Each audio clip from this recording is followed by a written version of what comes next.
Find a mentor.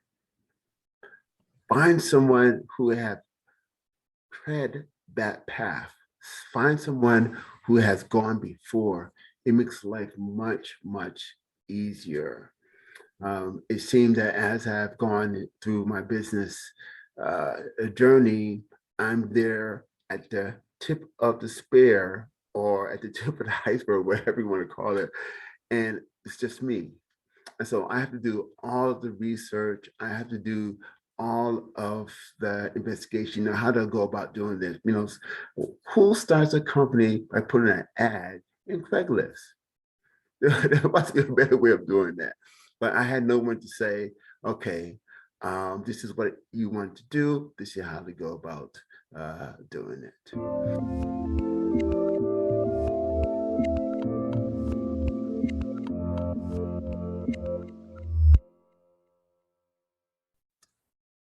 Hey everyone, this is Devin Miller here with another episode of The Inventive Journey. I'm your host, Devin Miller, the serial entrepreneur that's grown several startups into 7- and 8-figure businesses, as well as a founder and CEO of Miller IP Law, where he helps startups and small businesses with their patents and trademarks. You ever need help with yours, just go to strategymeeting.com, grab some time with us to chat, and we're always here to help. Now, today we've got another great guest on the podcast, Anton Dormer. And Anton, both of his parents came to the U.S. in the 50s, and they met in New York, and so that's where he grew up. And went to elementary school at the I think the same time his parents were going to college, and then while he was in college, his parents were getting a master's degree, and then they all got doctorate degrees at the same time. So kind of a fun educational journey. His parents along the way had also invested in real estate, and he learned some lessons there. And in high school, he was always quote unquote the nerdy type. And so his high school teacher introduced him into the lab, and that got him started on the journey of that eventually got, I think, his doctorate degree. Then has been in the healthcare industry for his career. Did a couple of research positions, got recruited to teach at a university for a bit of time. Then he did a prior company, which went all the way up to from a 10-figure business to being shut down, and that will be an interesting discussion. And then a couple of years ago, started a couple of the businesses that he is doing now, and they'll touch on that as well. So, with that much as an introduction, welcome on the podcast, Anton. Thank you very much. It is definitely my pleasure. So I just took a much longer journey and condensed it into the 30-second version. So let's unpack that a bit. So tell us a little bit about how your journey got started in New York. Okay, definitely. And of course, it begins with the parents. And to give a little bit more details, when my father came over here, he came from Jamaica, and he didn't really have a high school degree.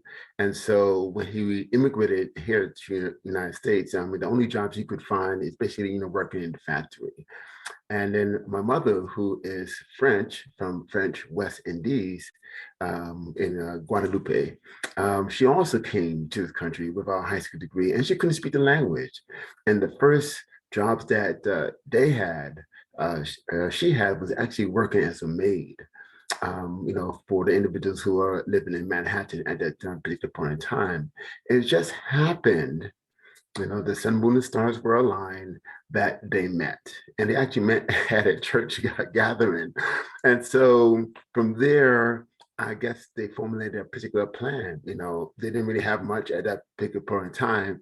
And so, after a year after they met, they actually got married. And so, and then a year after that, I came along. And so I guess they kind of decided, we have to have a game plan. And so, as I was growing up, going to school, I noticed something, about my parents, that they were always studying and always working. And so, they got their college degree, again, as I mentioned, and as you have mentioned, during the elementary school while I was in elementary school.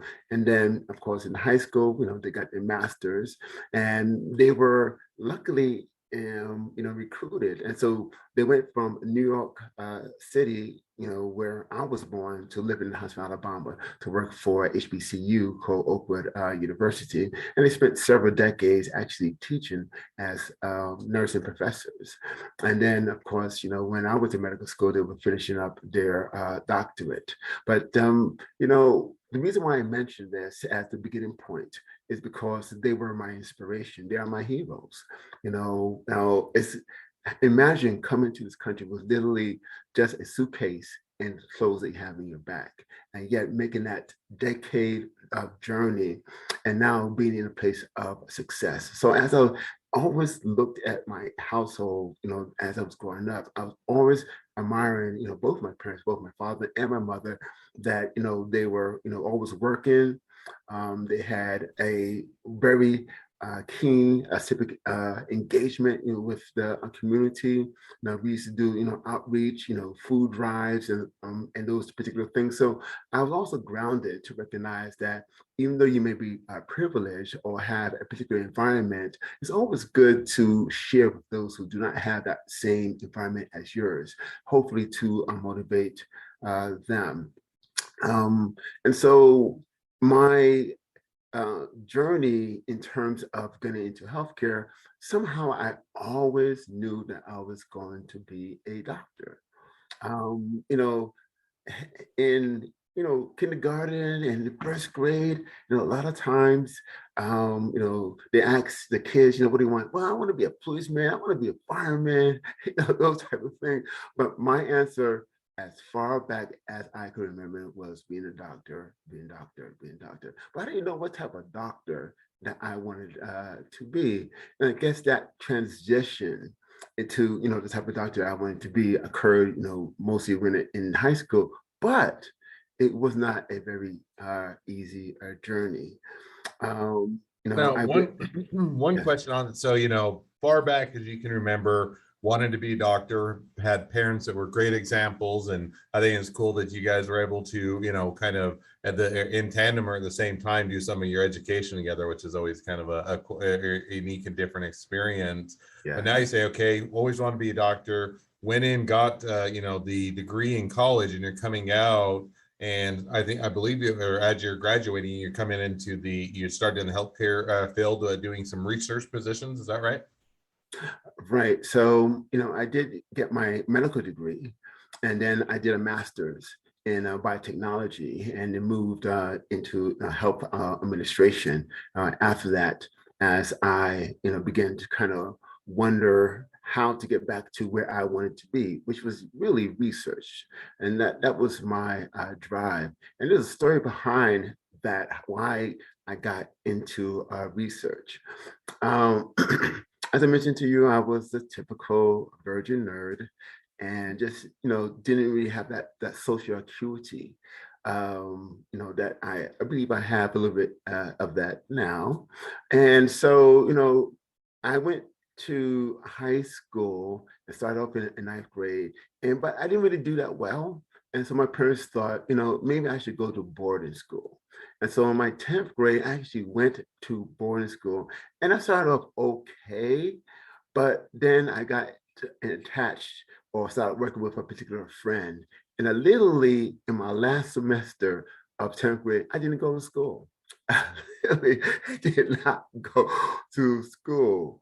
Um, so it's kind of difficult to get missed when you are in a boarding school. There's like 250 people, and you are skipping classes because the campus is only so big. And so and my grades were horrible. I do have an F and a D on some of my classes during that particular year, because me and this my really good friend at that particular time, he was going to school neither. you know and so that kind of affected me. But there's one class I always was used to study, was biology. And so even though I was good at everything else, did everything else, I had this keen sense of studying biology. And it's so amazing that there was one individual that used to be number one in the class in terms of passing his test, and I was always like number two. And so that was the only class that I studied because in the back of my mind, even though I wasn't doing what I was supposed to be doing, I still had a desire to become a physician, a doctor. Didn't know what type. And what happened in that particular situation, at the end of that 10th year, my parents said, okay, this is just not working at all, and pulled me back into, where they were living, which was Huntsville, Alabama. And I got a little bit more serious, but still, I still had the social issues of, dealing with people and getting myself acclimated. But what really happened, helped me is that my science teacher, which is my favorite teacher, Mrs. So Bryant, kind of took me under her wings. And I started to work with her in the lab. I said, this is interesting because what she used to do is, she trusts me so much. This experiment that my classmates, the same classmates that are with me, 11th grade, I have to do. She would just, here's a menu, here's the materials, and go home. And I used to prepare all of her labs. And I say, wow, there must be something about this. There's something about being in the lab. And because this really excites me. And say, I'm going to try to learn a little bit more about, how can I be a physician and also be in the lab? And, what made it wonderful is that she trusted me and gave me this particular opportunity. But as all parts of the story goes, it did not go as well as I hoped, because in my last year, when I was about to graduate, one of the teachers and I really didn't get along. I mean, he was a popular teacher, but of course I was the virgin nerd and, had that social challenge.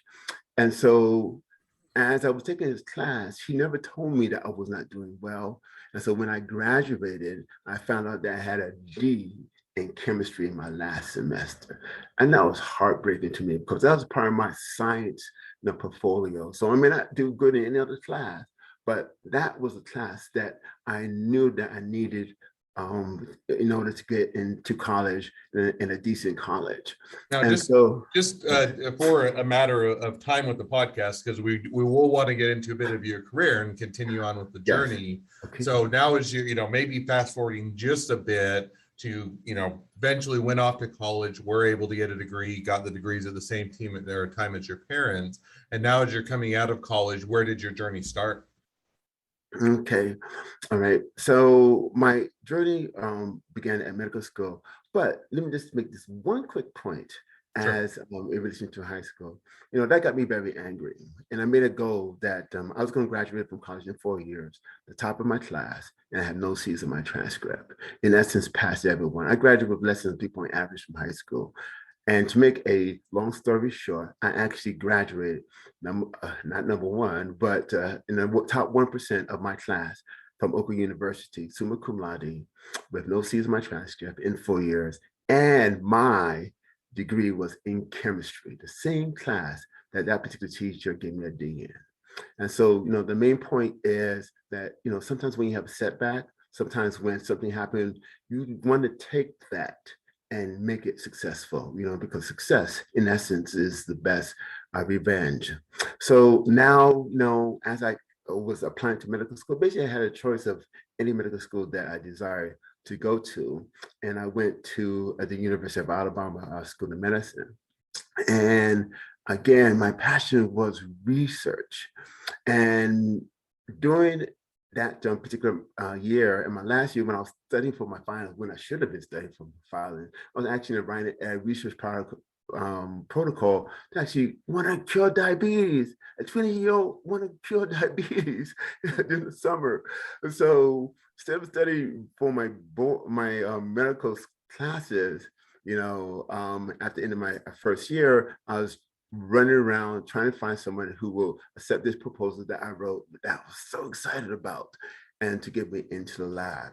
And to make that particular story, not very long, I was able to get a small grant. It was about $3,000 to buy the animals that I needed to do my testing to create antibodies for diabetes. So I was gung-ho. I was going to cure diabetes in a summer.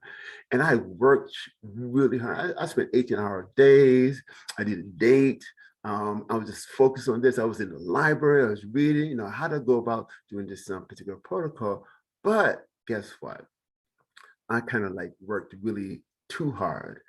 And even though my research project was, preliminarily successful, I had some challenges in my medical school travels.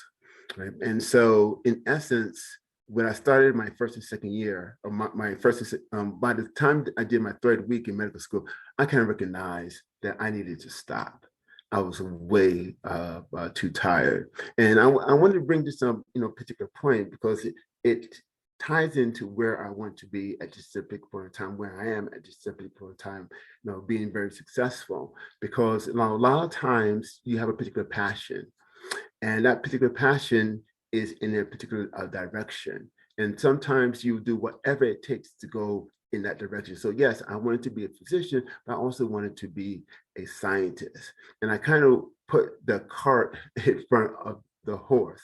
When I should have been focusing on my medical studies, I was focusing on research.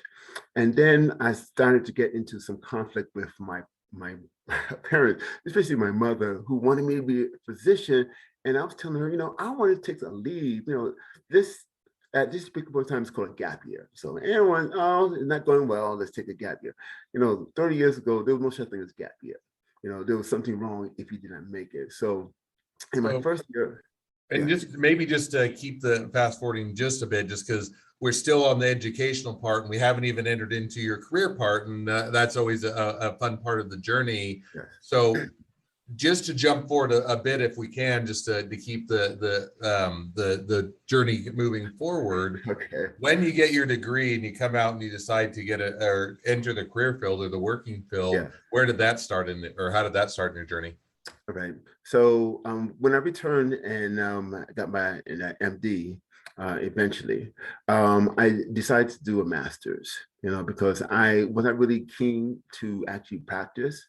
I couldn't see myself, treating, 20 patients, 40 patients a day, just dealing with colds or sprains and things along that line. I wanted to be actually being in the lab, but getting into lab was a journey in of itself. And so my first major job outside of medical school was actually as a health administrator. So I worked at a particular health facility for quite a while as I was making a transition into research. And so I made an application to a university in Massachusetts and started the process of getting into education and research. So I was a professor in Massachusetts, and then I was actually called to do research here in the state of Maryland. And here, this is where, the president called me up, I want to bring research into this particular setting. And so I came in again, gun ho. This is had my lab, and I really was going to kind of like move the university to the next level. But again, the culture was not there for research. So after about 3 to 4 years, just knocking heads with everyone, the president, of course, was supported, but it was not a research culture. Basically, I decided to start my own company. And the company I started was PetVax. And it's kind of interesting. I didn't have a mentor, and no one told me how to go about this. So I actually put an ad in Craigslist. I said, I'm starting a biotech company, and I need some particular individuals. And so it was surprising, I had about 6 or 7 individuals. I don't know how they kind of picked this up, who called me up and said, we're very much interested in what you want to do. I told them that my research interest was in the area of immunology, and I wanted to develop peptide vaccines. And so from that early beginning, I was able to put together a team that's still with me after almost 10 years, and start that particular process of developing vaccines. We have moved away from peptide vaccines to now a proprietary delivery system that allows us to target cancers, infectious diseases, and also to do gene therapy. But that particular ride was an interesting ride. When we started off, of course, you need funding. And so we got a few investors that invested in a company, PetVax, and we were doing, quite well. One of the things that we did is that we licensed our product to a subsidiary that we created, and we actually took that particular company public. And so, we put in $300,000 and did a reverse merger into a shell. And the company on its IPO went from $300,000 in terms of its value to almost $15 million. And so I was very excited about that. I'm a millionaire, at least on paper. And, and so, we were moving the company forward. We had additional funding for the particular company. One of the drugs that I created and co-invented with my team was for triple negative breast cancer.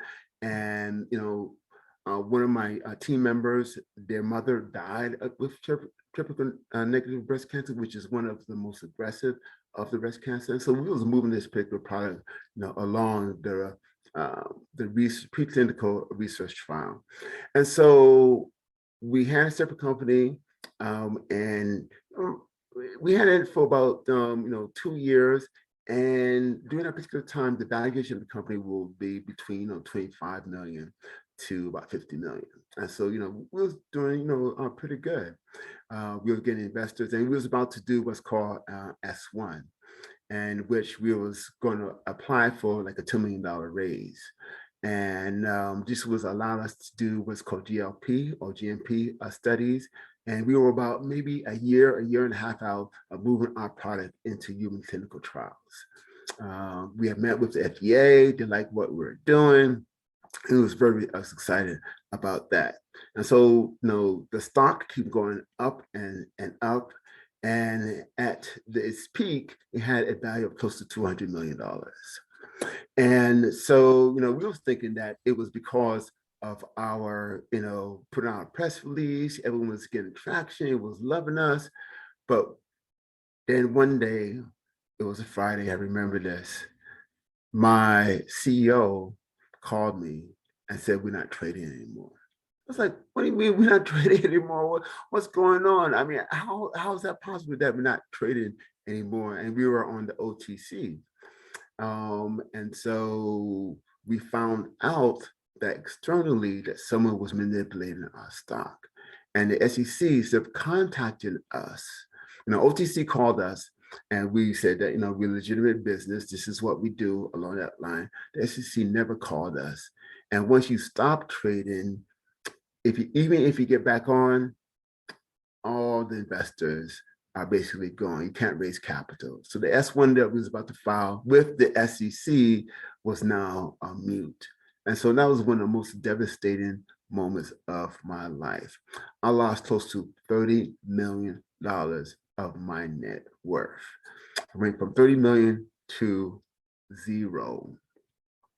And, I didn't tell my wife this until a few years later when I took up the courage to actually tell her. I actually cried, because that was my life journey. I've been working up to this particular point. But, a setback is a setup for a comeback. And we took that licensed product for that particular company, brought it in-house. We began to talk about, how to revisit this particular product, and we turned it into what has been successful for us since we have collaborations with, companies and academics, around the world. And so moving forward at this, particular point in time, we're thinking about doing a, IPO on the NASDAQ this time, not the OTC, the NASDAQ. And so, we are commencing a $5 million raise. And, that, well, some of the money will go to research, some of the money will facilitate the IPO that we plan to do hopefully in 2023. Of course, there's a lot of iffy things that's happening in the world that could affect that. And I won't mention that here, but people who deals with the market kind of understand, what those two big things that are affecting the market at this point in time. And also I started another company. One of the challenges that we had at PetVets is trying to find lab space. So we do have a designated lab space, but we want to grow and we want to be more centrally located. But as we look for lab space within the Maryland area, it's either everyone's filled, or if they were not filled, the pricing was just astronomical. And so there is a shortage of wet lab space, which actually has been exacerbated by COVID. So, there's $1 billion that's coming with the biotech industry. And, a lot of the money now want to do research and there's no place to go. And so that leads to a bottleneck in terms of innovations. And I believe that, there's a particular way of addressing that. And so I started a company about 2 years ago called BioLabShare. And the reason why I started this particular company is because to address some of the issues that we face as a company. And so this year, we have a very powerful team, and we are commencing on a $2 million raise so that we can begin that particular process. And also something that's also very important to me is diversity. And so BioLabShare not only will help alleviate that particular challenge that we have in terms of wet lab space for bioresearch, but we are partnering with different HBCUs.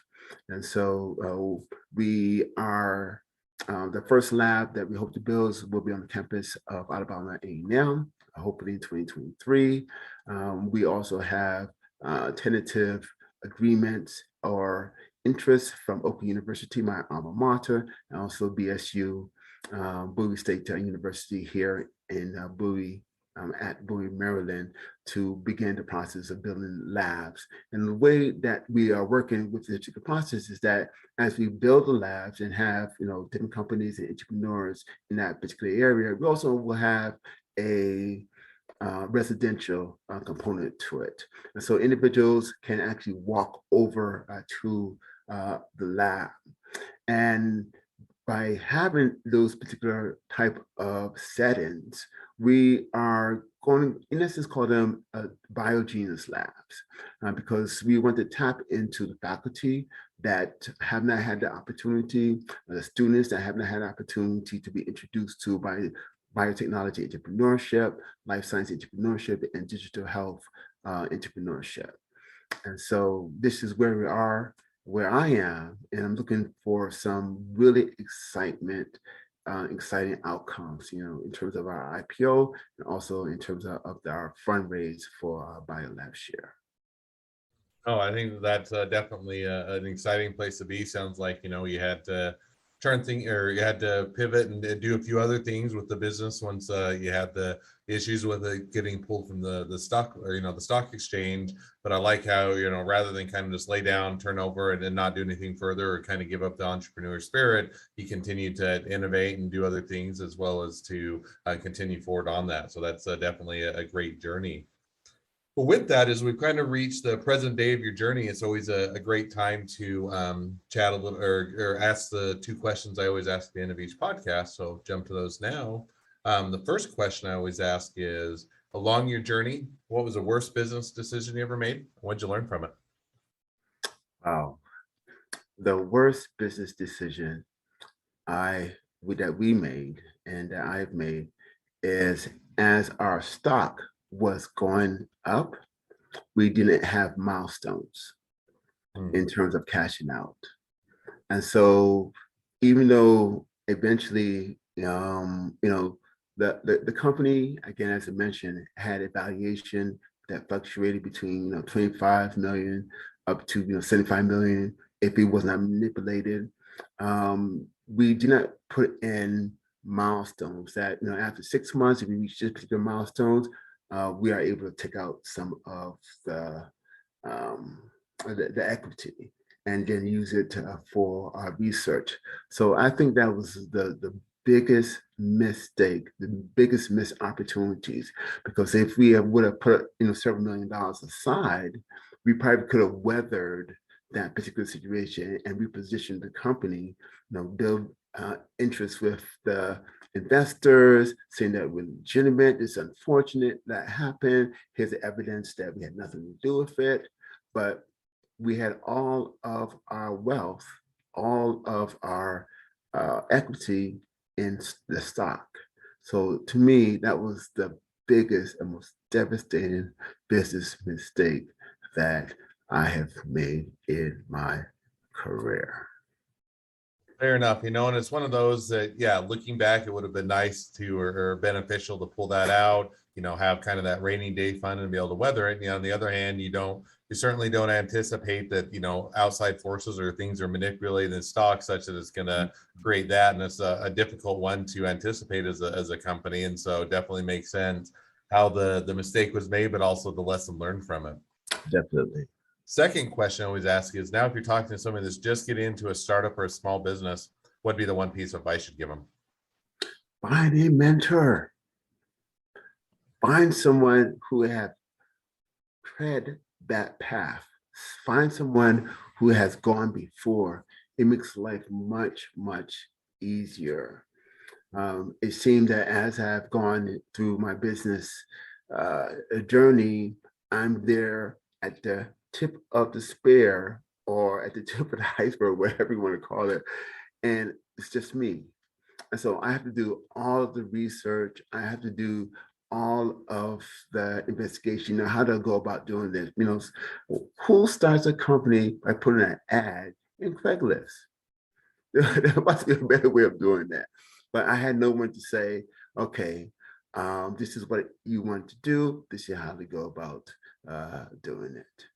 And so, and I think that's definitely, a great takeaway in the sense that I think that, too often you feel like if you're starting out, you can't ask it for advice, or, you need to know everything, or you should have the answers. And yet oftentimes if you can find a good mentor that's anything from giving you guidance to just being a sounding board to been there and done that, or anything in between, I think having some of those good mentorships or people that you surround yourself with can definitely, one, accelerate the business and oftentimes avoid some of the pitfalls or hard or difficulties that you'd otherwise encounter. So I think that's a great piece of advice.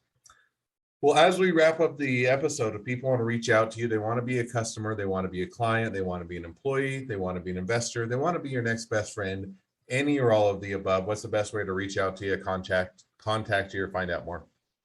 Yeah, the best way is through LinkedIn. Everything that we're doing is right there. My contact is there.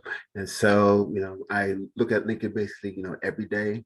And so, individuals who want to reach out to me, that's the best way of reaching out to me. Yeah, and I respond very, very quickly. And so just LinkedIn Messenger, and you should be able to reach me. So that's the fastest way. That's the quickest way. I definitely encourage people to reach out, connect, or otherwise message each other on LinkedIn, because it's definitely a great platform and one that I love to use as well. So with that, thank you again for coming on the podcast. It's been it's been a pleasure. Now, for all of you that are listeners, if you have your own journey to tell and you'd like to be guests on the podcast, we'd love to have you. Just go to inventiveguests.com, apply to be on the show. A couple more things as listeners, make sure to click share, subscribe, leave us a review. So we want to make sure that everyone finds out about all these awesome episodes. And last but not least, if you ever need help with your patents, your trademarks, or anything else with your startup, your small business, just go to strategymeeting.com, grab some time with us to chat, and we're always here to help. Well, thank you again for coming on the podcast, and wish the next leg of your journey even better than the last. Thank you so much.